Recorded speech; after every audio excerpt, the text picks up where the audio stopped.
Hello guys, welcome to my channel Dibong couple story. বিবাহবার্ষিকীর পরে মানে যে পুজো দেওয়ার যে ব্লগটা করেছিলাম তারপরে এই ব্লগটা ছাড়ছি। তার মাঝখানে অনেকগুলো শর্টস ছেড়েছি, যারা যারা আমার চ্যানেল ফলো করো তারা অবশ্যই দেখে থাকবে। বড় ভিডিও ছাড়া হয়নি তো কারণ টাইম পাইনি, তো আজকে ছুটি ছিল, তো সেই জন্য ভাবলাম যে যেভাবে শুরু করছি দিনটা তখন থেকেই তোমাদের দেখাই। তো এইটা যেটা রান্না করছি সেটা হলো ব্রেকফাস্ট তনয়ের জন্য বানাচ্ছিলাম চিড়ের পোলাও। কারণ ও প্রত্যেক দিনই মানে অল্প স্বল্প খাবার খায়, কোনো দিনও মুড়ি খেয়ে নেয় মানে আর হাতের সামনে যা পায় তাই খায়। তো আজকে যেহেতু আজকে আমার অফিস ছুটি আর আজকে আমার টাইম ছিল, তো আমি ওকে বললাম যে ঠিক আছে বসো, আমাকে একটু টাইম দাও 15-20 মিনিট, তো আমি তার মধ্যে চিড়ের পোলাওটা করেই নিচ্ছি। রোজ রোজ মুড়ি চানাচুর খাওয়া ভালো নয়, তো তার জন্য প্রিপারেশন করছিলাম যে চিড়ের পোলাওটা বানাচ্ছিলাম। গাজর, বিনস আর পেঁয়াজ সব কিছু কাটাই হয়ে গেছিলো, রসুন, তো সব কিছু রেডি করে চিড়ের পোলাওর জন্য সব কিছু তৈরি করছিলাম। আর সত্যি কথা বলবো না, কিন্তু আমার হাতে চিড়ের পোলাওটা ভালোই হয়। এমনি বড় রান্নাবান্না কী হয় আমি জানি না, সেটা তো তোমাদের আলাদা করে বলতে পারবে, কিন্তু চিড়ের পোলাওটা আমি ভালোই বানাই। তো ইউটিউব দেখেই শেখা আর মায়ের থেকেও শেখা। আর মাকে তো এখন জিজ্ঞেস করার উপায় নেই, তাই মাঝে মাঝে ইউটিউবটাই দেখে নিই যে কীরকম কীভাবে করে। আর যেহেতু প্রত্যেক দিন রান্না হয় না চিড়ের পোলাওটা, তো যখন একবার করতে যাই আর কি মাসে 1-2 বার, তখন আরেকবার ঝালাই করে নিই। তো মোটামুটিভাবে রান্না যেরকম করে সেভাবেই করছিলাম, ফোড়ন দিয়ে তেজপাতা দিয়ে। আর খেতে খুব ভালোই হয়েছিল, তো আমাকে সেটা পরে বললো। আর কি আর করা যাবে, এখন রান্না হয়ে গেছে যখন, তো কিছু করার নেই। আর একটা বিশেষত্ব হলো যে আমি চিড়ের পোলাওতে একটু বাদামটা ইউজ করি, যেটা খাওয়ার সময় মুখে পড়লে ভালো লাগে। আর চিড়েটা আমি অনেকক্ষণ ধুয়ে তারপরে সেটা শুকিয়ে রাখি, যাতে চিড়েটা দেওয়ার পর মানে একেবারে সেটা হয় না ভেজা ভেজা যে ভাবটা, সেই ভাবটা থাকে না, একটু ড্রাই ভাবটা থাকে। সেই ড্রাই ভাবটা তনের খেতে ভালো লাগে। আর হ্যাঁ, ওটা আমারও ভালো লাগে, কারণ একেবারে ভিজে ক্যাতকেতে হয়ে গেলে সেই জিনিসটা আমার একদমই ভালো লাগে না। সেই জন্য আমি অনেকক্ষণ ভিজিয়ে রাখি, ভিজিয়ে ধুয়ে রেখে তারপরে সেই জলটা ঝরিয়ে নিই, তাহলে একটু মানে ঝরঝরে হয়। তো এই দেখো আমার চিড়ের পোলাও রেডি হয়ে গেছে, তনের জন্য রেডি করে নিয়েছি। এবার আমার জন্য যে এই ব্রেকফাস্টটা করা সেটাও করে নেব, কর্ন স্যালাড। তো ওইটা খেয়ে আমার একটু বেরোনোর ছিল, একটা বাইরের কাজ ছিল, তো সেটা করতে বেরোলাম। করে চলে গিয়েছিলাম, কিন্তু মানে সেখানে গিয়ে কাজটা সেরকমভাবে হয়নি, তো আমাকে আবার ব্যাক করতে হলো। শুধু যাওয়া আসার টাইমটা যতটা লাগলো সেইটাই, আবার এসে লাঞ্চের প্রিপারেশান করলাম। কারণ সকালে তো তোমাদের দেখালাম কি করেছি না করছি, তারপরে ওখান থেকে ফিরে আজকে হেয়ার কাট করতে যাওয়ার কথা ছিল, যেটা বললাম, কিন্তু করে উঠতে পারিনি কারণ গিয়ে বসেছিলাম। আর যার কাছে আমি হেয়ার কাটটা করাই, তো সে আজকে প্রেজেন্ট ছিল না, তো অন্য আরেকদিন অ্যাপয়েন্টমেন্ট নিয়ে যেতে হবে। তো যাই হোক, সেটা চলে যাব। আর তারপরে ওখান থেকে আসার পরে আমাদের প্ল্যান হয়েছে যে আজকে একটু পিউদের বাড়ি যাব সন্ধ্যেবেলা, আমি আর তনয়।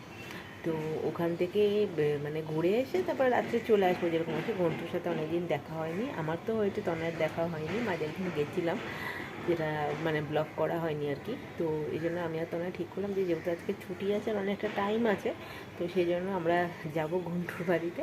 তো ওই জন্য রেডি হচ্ছি, তনয়কে বলছি যে তাড়াতাড়ি রেডি হও, অলরেডি 6টা বেজেই গেছে। আর একটু আগে নিউজ দেখছিলাম যে ঝড় বৃষ্টি আসবে বিশাল, তো ওই ঝড় বৃষ্টিটা খুব ভয় লাগে মানে কোথাও বেরোনোর টাইমে। আর আজকে অক্ষয় তৃতীয়া, ভাবছি একটু কয়েকটা জিনিস কেনার ছিল, তো যাই হোক দেখি তনয় রাজি হয় কি না জিনিসগুলো কেনার জন্য। তো যদি না হয় তাহলে একবারে ডিরেক্ট পিউদের বাড়ি চলে যাব। আবার রাতে যখন ফিরবো তখন তো আর কেনাকাটির মানে কোনো প্রশ্নই আসে না, কারণ সব দোকানই বন্ধ থাকবে।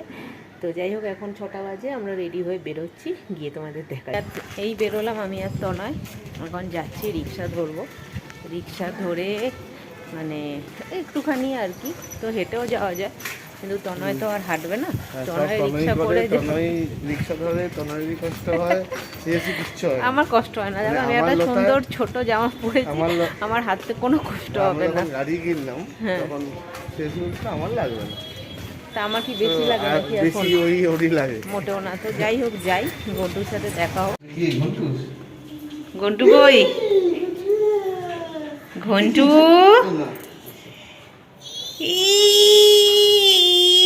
ঘন্টু, আমি যাচ্ছি তো, চলো চলো চলো চলো। হ্যাঁ হ্যাঁ হ্যাঁ, তুমি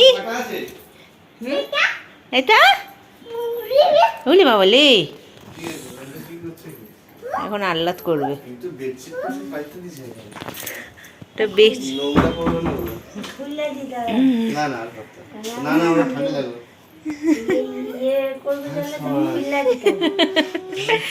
রে বাবা রে ঘন্টু রে। বলো বাবা, বলো তো দুতু, বলো তো দুতু, দুতু বলো দুতু। মুদু দাও দাও ফ্যান বলো বন্ধু। ফ্যান। ঘন্টু পায়ে কোথায় কি হয়েছে দেখাও তো মেনোকে।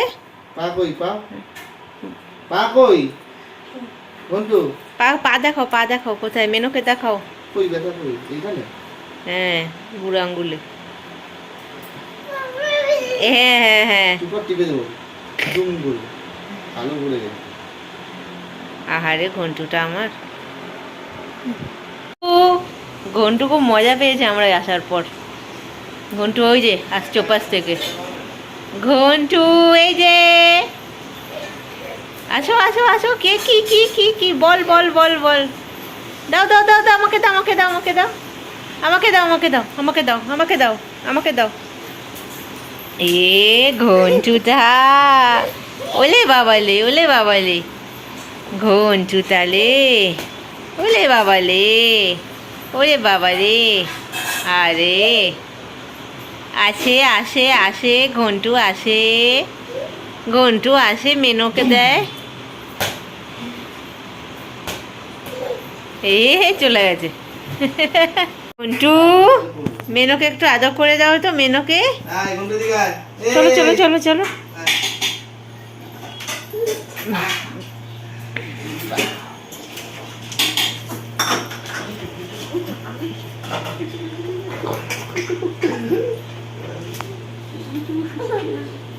ঘন্টু ও ঘন্টু তুমি খেয়ে নাও, তুমি খেয়ে নাও তাড়াতাড়ি। টাটা ঘন্টু টাটা বলো না, কান্নাকাটি করবে। টাটা কিচ্ছু করবে না। আমার বেবিটা, আমার সোনা বেবিটা। ওলে বাবা রে ওলে বাবা রে ওলে বাবা রে চলো ওরে পুচকুটালে। টাটা টাটা করে দাও। টাটা করে দেবে, টাটা করে দিয়েছে। টাটা টাটা টাটা টাটা তনু আবার এসো। Tata tata tata tata. এসো আবার। একটু আগে জাস্ট ফিরলাম আর আমি এসে সবে ঘরে বসেছি। আর তনয় গেল একটু ছাদে, ওর কয়েকটা ফোন কলস করার আছে। তো পিউদের বাড়িতে তো গেছিলাম অনেকদিন পর, যেহেতু গেছিলাম সেজন্য একটু হেভি খাওয়া দাওয়া হয়ে গেছিলো। আর আজকে সকাল থেকেই স্টমাকটা আপসেট, তো বেশি খাওয়া দাওয়া করতেও পারিনি পিউদের ঘরে। এই জন্য কাকিমা আর পিউ দুজনেই খুব রাগারাগি করছিল। আর আমি তো এমনি পরিমাণে অল্পই খাই, তো ওই মানে যতটা হয় তার মানে যতটা খাই আর কি তার থেকেও অনেকটাই কম খেয়েছি। এই জন্য ওরাও রাগারাগি করছে, কিন্তু কি করব শরীরটাও দিচ্ছিল না। সকাল থেকেই আজকে এরকম অবস্থা। তো যাই হোক অল্প খেয়েছি, আর কালকে আবার অফিস আছে সেই বুঝে শুনেই খেলাম। তো সবে একটু আগে এসেছি, এখনও তো ফ্রেশ ট্রেশ হয়নি, সবে জামাটা চেঞ্জ করেছি। তনয় আসছে, আর আসার পর তাহলে একবারে ফ্রেশ হয়ে তারপরে শোবো। তো এমনি মোটামুটি দিনটা আজকে সিম্পলের ওপর ভালোই গেল। অনেকদিন পর ব্লগটা করলাম, আগের উইকে ব্লগটা করেছিলাম, তারপরে এই ব্লগটা করলাম আজকে। তো তোমরা যারা যারা ব্লগটা দেখলে তারা অবশ্যই জানিও কীরকম লাগলো, আর লাইক কমেন্ট শেয়ার আর সাবস্ক্রাইব করো। আর যারা যারা আজকে আমার চ্যানেলে ফার্স্ট ব্লগটা দেখছো তারা অবশ্যই সাবস্ক্রাইব করো, কমেন্ট করে জানিও কীরকম লাগলো। দেখা হবে নেক্সট ব্লগে, ততক্ষণের জন্য ভালো থেকো, সুস্থ থেকো, সবাইকে ভালো রেখো। Tata, good night.